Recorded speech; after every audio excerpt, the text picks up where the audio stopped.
See, I kind of like that color. Every Thursday in a Lutheran church basement, Ron Gramling is surrounded by women who bring color to his darkest of days. It's taught me everything I know.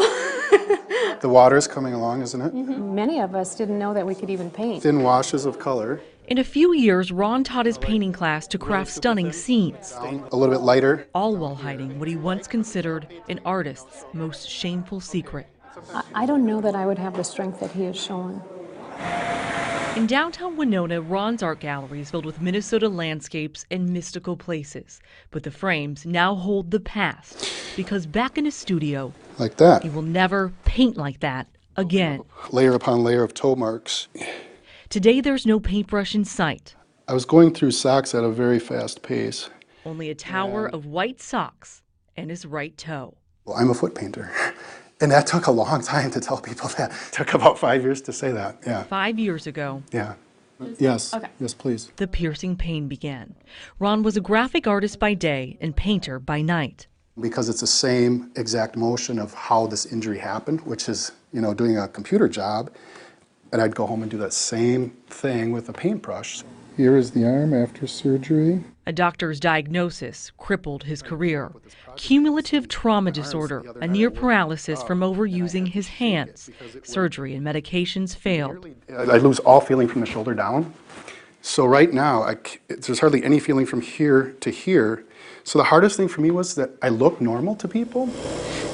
That conflict was the beginning of a deep depression. I went absolutely crazy because, how do you do art when you can't do art? Quite concerned about my feet. Art did imitate life when Ron picked up his camera. He recorded every painful moment, 70 hours over 5 years, all to prove he had no choice but to paint with his feet.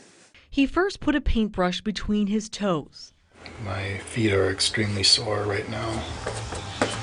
and found no hope when he tried to paint sitting down. I got these knots like right in here. And so for an entire year, I could not paint. This is painting number 21.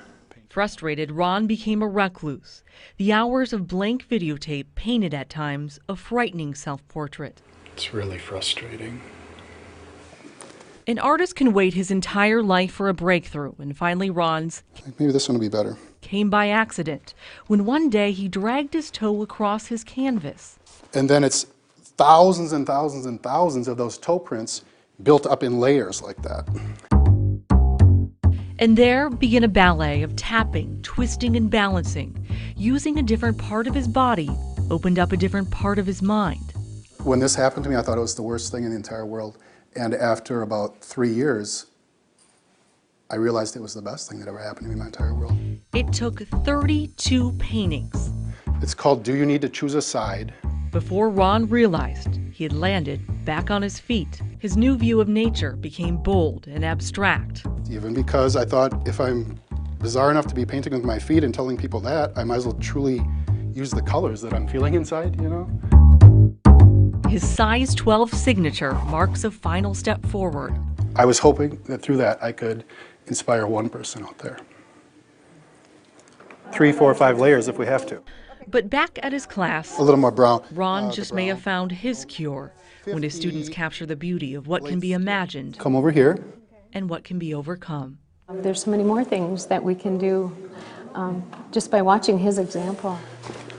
It doesn't matter what hand life has dealt Ron Gramling. He's an artist who's already left his footprint on the world. This is the greatest thing that, I could have asked for.